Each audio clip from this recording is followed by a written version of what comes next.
Jack, a bear, lived upstairs in 2B. It was a 16 by 16 room, plenty big enough for his needs. The beige carpet was only 12 by 16, running the length of the room, but ending 4 feet from the small kitchen. There, the owner had put down fairly nice linoleum tiling. The linoleum tiling extended to the small bathroom. Jack had put a simple bath mat in the small bathroom, and that small bath mat nearly took up all the available floor area, but that was good enough for him. He had not needed that much, nor had he wanted that much. Jack, a bear, certainly did not need the $3,200 home his wife had insisted they buy. At first he had objected. There was just him, her, and their 16-year-old daughter. They simply did not need that much room, especially since Deidre would surely be moving out in just 2 years' time. The girl had been talking of nothing but going to Florida State ever since seeing a photograph of the college campus. But as usual, Jack gave in and put down the 25% down payment of $52,500. Then 2 years after Deidre moved out, Jacqueline hit him with the usual "we've grown apart and it's not you, it's me, and this will help us reconnect." He wondered how a 47-year-old woman taking a 31-year-old lover was supposed to help them reconnect, but to Jacqueline's surprise, Jack had not capitulated this time. He had not simply caved. "You'll end up with nothing," she screeched, normally pretty fake, twisted in an ugly snarl when he informed her he was moving out. "That's fine, at least I won't end up with a wrinkled-up old 30-something, he said and finished packing his suitcase. Miller's Electronics sold him the equipment. Hiding it around the large home was easy. Jacqueline was less than scrupulous in her housekeeping, less than observant in her surroundings. He found out that Jacqueline's paramour was a teacher at Baylor Lake High School. That was how they'd met. Brian taught English and Jacqueline was the librarian. Jacqueline and Brian thought Jack should just go along with the plan. They'd have their fling, then Brian would go home to his wife and Jacqueline would go home to her husband. But Jack, a bear, did not wind up being the head accountant for St. Elizabeth Public Utilities by being sloppy. He became the head accountant by being careful and meticulous. As they'd arranged, Brian and Jacqueline went to Sweet Peas for that night's fried catfish dinner. Brian's parents were there, sitting at a table. A shamefaced Brian introduced Jacqueline as a coworker. "So, where's Michelle?" Brian's mother asked pointedly. "She's at home with the girls," Brian stammered. "Yes, she told us," his father snapped. "Said you had some sort of parents-teachers conference or something going on at school tonight." Yes, we do, but there was a little break so we decided to grab a bite to eat," Brian stammered. "Aha," both Brian's parents said, letting him know they didn't buy his lame excuse. After a silent dinner, the no longer quite amorous couple went to Foxtrot's lounge for a little dancing. Jacqueline loved to dance, but Jack didn't care much for it, having 2 left feet. At Foxtrot, Jacqueline's mother and stepfather were dancing. "Yes, darling, your husband slipped Roger here a couple $100 and told him to take me here for a little dancing and drinking," her mother giggled. Then she looked at Brian and raised an eyebrow. "But what are you doing here?" she asked her daughter. Well, you know Jack doesn't much like to dance," Jacqueline stammered. "So, Roger insisted, they're playing our song." "That is not our song, you silly old coot," and Monique laughed, but allowed herself to be dragged back out onto the dance floor. Jacqueline was determined to go through with her fling, if for no other reason than to show her stick-in-the-mud husband that he wasn't about to ruin her evening. That was fine with Brian, the dancing and dinner had just been a means to an end for him. "Damn nice house," Brian whistled as he pulled up to the South Shore Baylor Lake home. "Thank you," Jacqueline simpered. They enter the house with Brian giving Jacqueline's flabby backside a generous squeeze. "Hello," Brian's wife Michelle said from the living room couch. What are you doing here?" Brian almost screamed. "I thought I'd show your wife and your daughters where you'd be living," Jack, a bear, said, coming into the room with a box of things. "Hi, Jacqueline, I just stopped by for a few more of my things." "I told you," Michelle said in a tightly controlled whisper. "I told you after Stacy, I told you, that's it." The pregnant woman edged herself out of the far too soft couch, walked over to Brian, and gave his face a stinging slap. "Well, looks like y'all have a lot to talk about, so I'll be going now." Jack smiled. "The girls really love the swimming pool," he added. "You son of a witch," Jacqueline snarled at the smiling Jack. "By the way, y'all owe Danny $12 for babysitting May and Mandy tonight," Jack said, pointing to the neighboring girl who was splashing in the pool with the two girls. Then he left the house.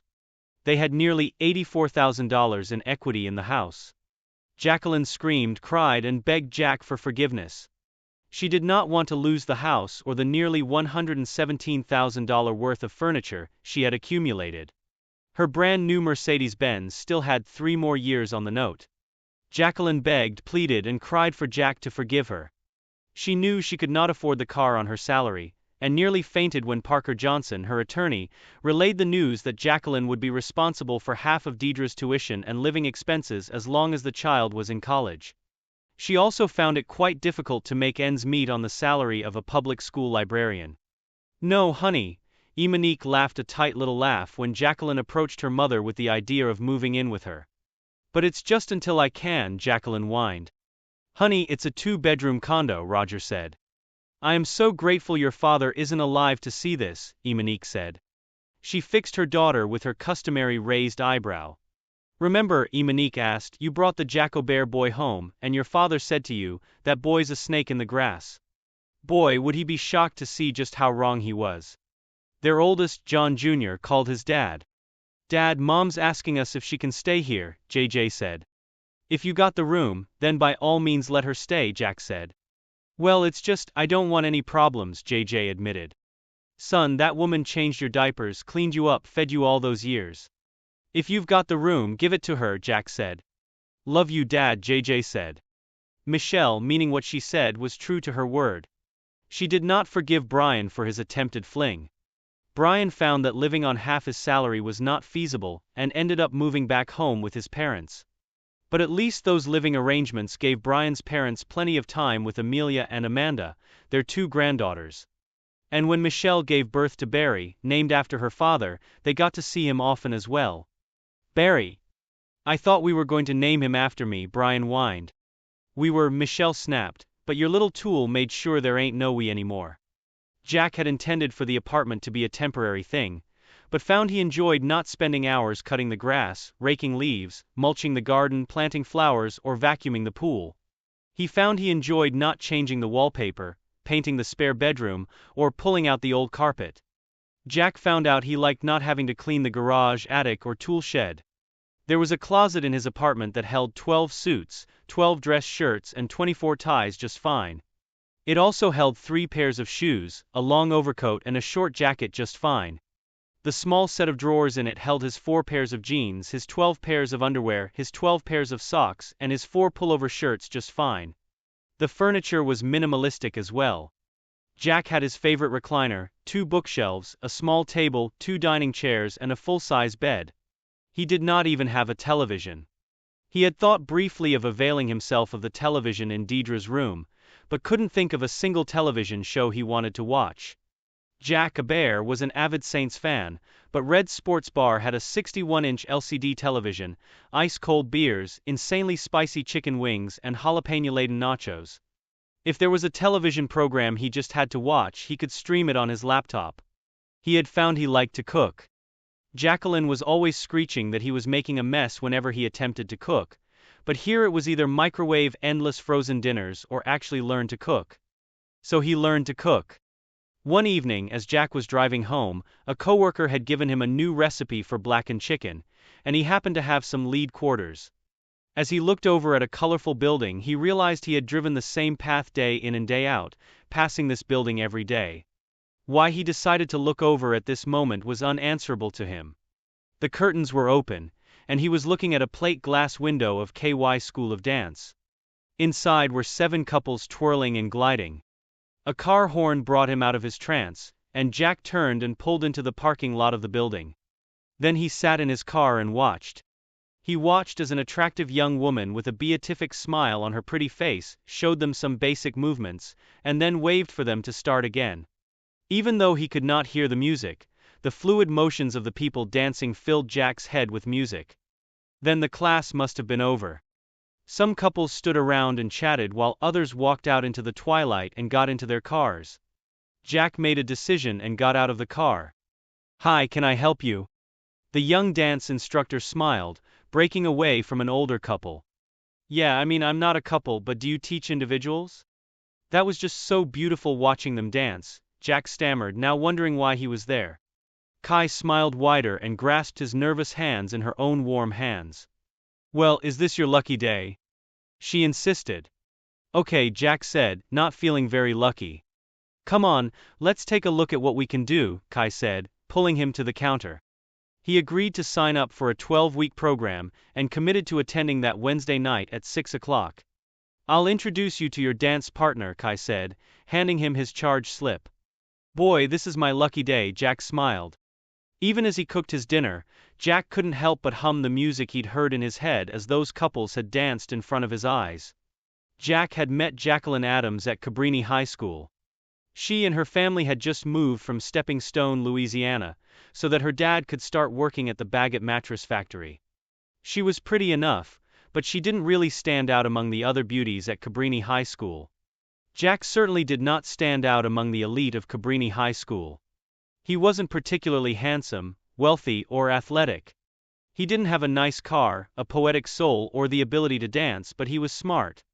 After a few weeks of being ignored by the upper echelon of Cabrini High School, Jacqueline Adams was thrilled when Jack quietly asked her if she'd like to go to Jade Garden for Chinese food. After her father declared Jack to be nothing but a snake in the grass and a dog in heat, Jack jumped up a few notches in Jacqueline's eyes.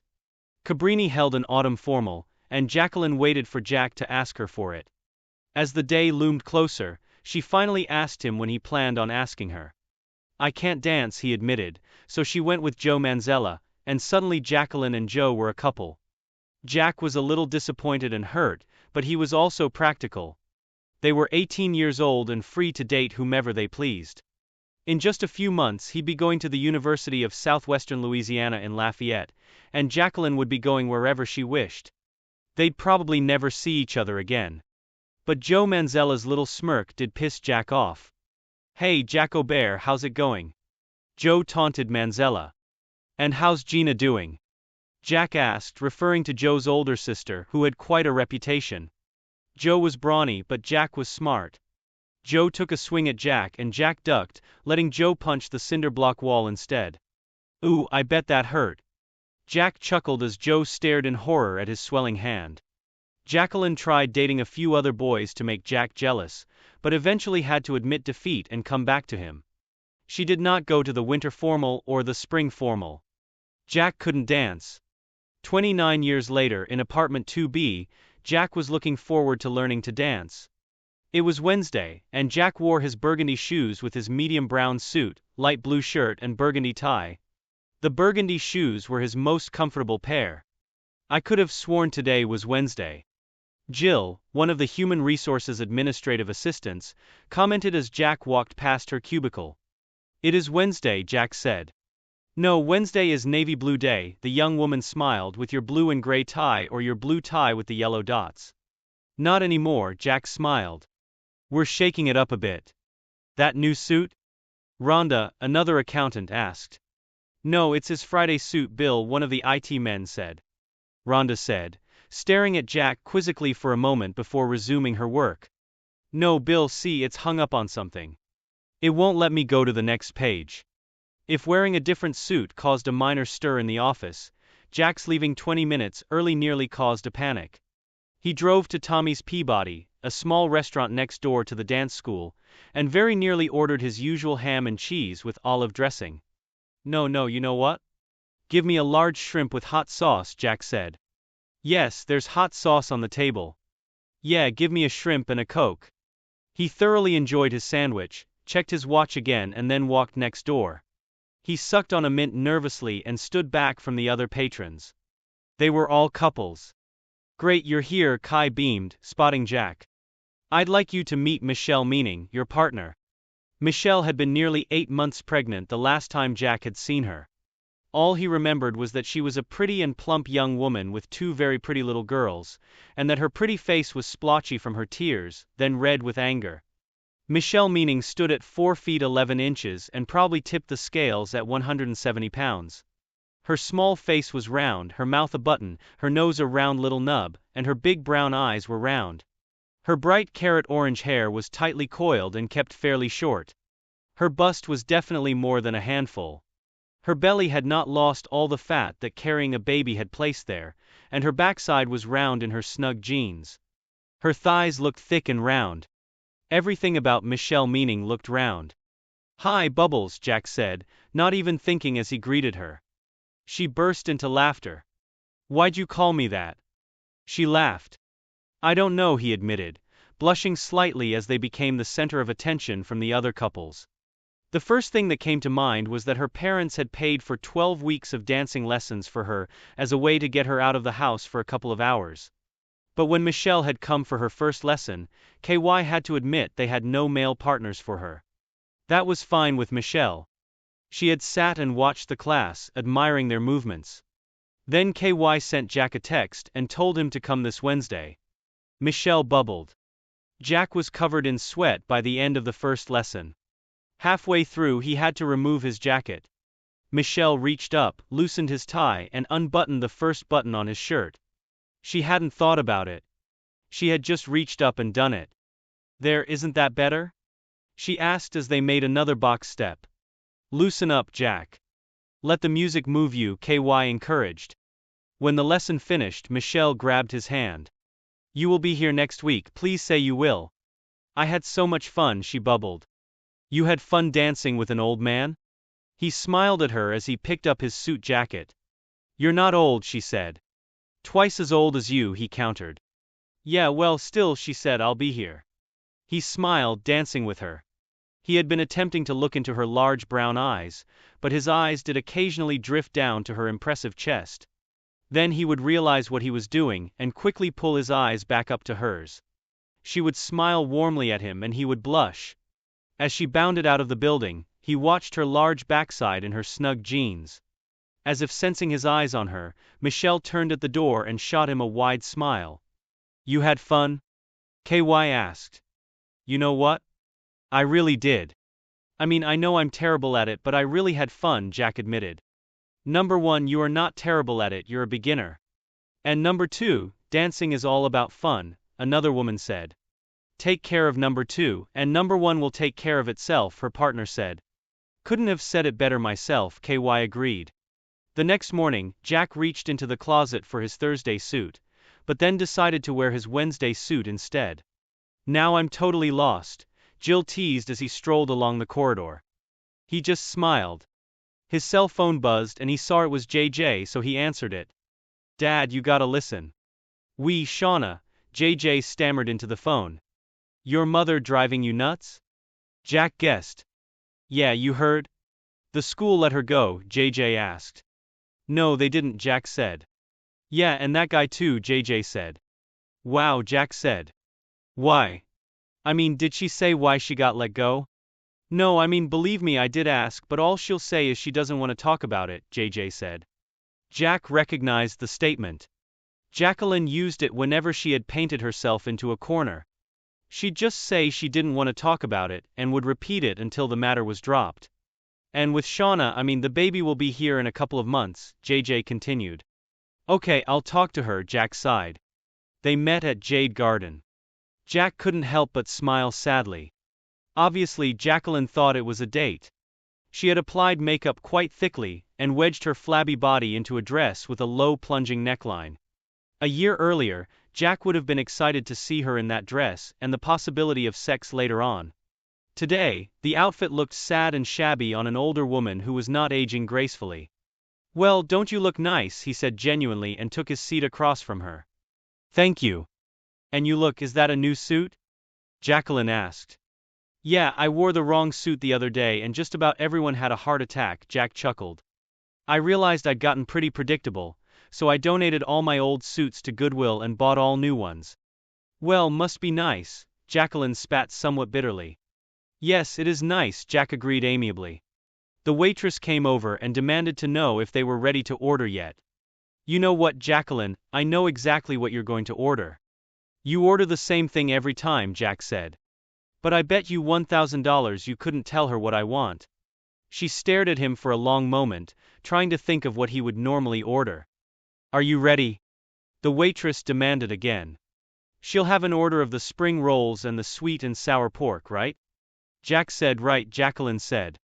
And I want a glass of iced tea sweet, and the kung pao chicken and fried rice, Jack included. So how have you been? Jacqueline asked. I'm fine, Jack said. Work's going good, I got myself a little bachelor pad. I just told you about my new suits, they've gone up a bit since the last time we bought any new suits. And Rhonda just announced that she's pregnant, so I'll be looking for a temp to fill in. The waitress slapped his sweet iced tea down, and Jack nodded politely. He listened as Jacqueline whined about losing her job, how hard it was living with JJ and his wife, and how Shauna didn't seem to like her much. Deidre was still upset with her, but at least Penelope and Percy were being nice to her. Still, neither of them said they had any room. She concluded her tale with, well, get your own place. You're a grown woman. Jack responded, as the waitress slapped down their food with my good looks. Jacqueline snapped, I just told you I lost my job. Well, if you can't use your good looks, then try your charming personality, Jack suggested. Go to hell, Jack, Jacqueline snarled. Just eat, Jack said. Man, every time I get this, I swear it's hotter than the last time I ordered it. He ordered a bowl of chocolate ice cream for her, and a bowl of Neapolitan for himself. Jacqueline broached the idea of reconciliation. Not just no, but hell no, he replied, even as she leaned forward to give him a glimpse of her sagging breasts. But why not? She nearly screamed. So I can sit around and wait for the next time you say we've grown apart? It's not me, it's you. You just need a little excitement. It doesn't mean anything, it's just sex. It'll make us stronger as a couple. Jack spooned a little ice cream into his mouth. Does that mean you're suggesting we get back together? Jacqueline thought seriously about hurling her ice cream at him and his fancy new suit. The waitress came back and slapped the bill on the table. Jack quickly checked the slip of paper and placed his credit card on the small tray. The surly woman immediately bustled away. It might have been hormones, Jacqueline suggested. I mean, I am getting older, my periods are becoming less frequent. And instead of seeing a doctor about it, you decide to screw another man? Jack said, signing the bill and adding a flat 15% tip. But he was so understanding. I mean, you were always so busy, and Brian, Jacqueline whined. I was always too busy driving our daughter around, Jack said, shaking his head sadly. I've heard all this before. It's my fault, it's hormones. Brian listens to you. But not once have I heard you say you're sorry. Not once have I heard you admit it's your fault. I am sorry, Jacqueline said quickly. JJ and Shauna need that bedroom for their baby. So you need to find yourself a nice little apartment or something, Jack said. St. Elizabeth Courthouse has a program that can help you find a job. Use it. Jacqueline burned another bridge behind her when she got back to the small bungalow where JJ and Shauna lived. She screamed at Shauna, calling the girl a black witch. Thanks, Dad. JJ said bitterly into the phone. No, I talked to your mother and told her y'all needed that room for the baby. Anything she said or did after that, that's on her, Jack replied. Jack nearly caused another panic at St. Elizabeth's Public Utilities when he came into the office on Friday. Instead of his customary medium brown suit, he was wearing khakis and a button-down shirt. But when 510 rolled around the next Wednesday and Jack came out of his office wearing snug-fitting blue jeans, a baby blue pullover shirt and penny loafers with his suit draped over his shoulder, there was a mild seismic shockwave that rippled through the building. And you're leaving 30 minutes early? Rhonda asked. Go, Jack, go.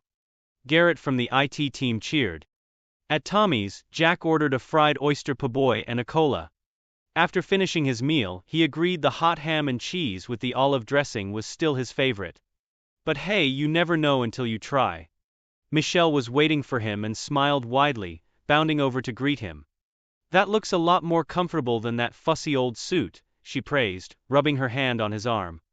Hi, Bubbles. You look good too, he smiled. She laughed with glee at being called Bubbles. He was much more relaxed and truly enjoyed their lesson. Well, back to the kids, Michelle said as Kay White congratulated everyone on a great class. I'm sure Barry's hungry by now. Barry? Yes, yes, the baby, Jack smiled. How are the twins? She's really starting to ask why we can't live with Daddy almost all the time. Mandy's starting to whine about it too, but that's just because Mandy's whining about it. And as long as Barry has a dry diaper in his bottle, he's happy, Michelle admitted. She flashed him a huge smile when his eyes immediately went to her assets. See you next Wednesday, Bubbles. I'm going to think of a nickname for you, Michelle threatened. Yeah, can't wait, Jack said. Percy was the next of his children to call Jack, complaining about his mother. Dad, please do something. Percy's been here for 2 days and already Addison's ready to kill her or me. What am I, the enforcer? Jack asked, which was exactly what Jacqueline asked him when he called to tell her to get out of Percy's one-bedroom apartment. My apartment is only $425 a month. You can't tell me you can't afford $425 a month, huh? Jack asked her. I got fired from my job, Jacqueline said. Kind of hard to rent an apartment with no money, Jacqueline shrilled. Jacqueline, we sold the house, Jack reminded her. We each got a check for $42,000, what happened to all that money? She didn't answer his question, just begged him to reconsider reconciling. You remember what you said to me when I asked if you wanted to go to the Catskills? Jack asked. My last vacation I said, hey, why don't we go to the Catskills? We loved it there last time we went, remember what you said? No, you know I don't, she snapped, but I'm sure you do. You said why bother? Well, Jacqueline, why bother reconciling? Why bother? Jack said. Penelope let her mother know that as much as she loved her, there simply was no room for her at her apartment. Plus, that mother you hate, Dox and Sanson and Delilah were your first, Penelope said as her 2 Irish wolfhounds whined and begged for her attention. All right, Jack, where are you going? Jill demanded to know as he strolled past her cubicle with his suit in hand. I beg your pardon, he laughed. I don't ask you where you're going every time you leave here. Yeah, but I don't smile like that every time I leave here either, she smiled. Jack knew if he told Jill before the first cup of coffee was poured the next morning, every employee of St. Elizabeth's Public Utilities would know about it. They had all known he was getting a divorce from Jacqueline and knew why. Women were coming up to him, calling Jacqueline a witch, and telling Jack that not all women were like that. Worse, men were either silently patting him on the back or avoiding him altogether. All right, Jill, but you can't tell anyone, Jack said. You know I won't, Jill promised, alive with excitement. Well, every Wednesday, I mean. You know, after my divorce, how am I supposed to live off of half? I know that, Jill agreed. But anyway, I make a few extra bucks being a male model at the UL art classes every Wednesday. You what? Jill's eyes widened with disbelief. Yeah, the University of Louisiana at the Guard, Jack said. Anyway, they have these art classes, $100 to take my clothes off and just stand there. I mean, the first time I did it, God, was I embarrassed. One girl said she was about to run out of red trying to get my blush just right. But hey, after that, Jack managed to make it to his car before bursting out laughing. He was still chuckling when he entered KES. Okay, Jackhammer, what's so funny? Michelle demanded, grabbing his hand. He blushed but told her what he had told the notorious gossip at his place of employment.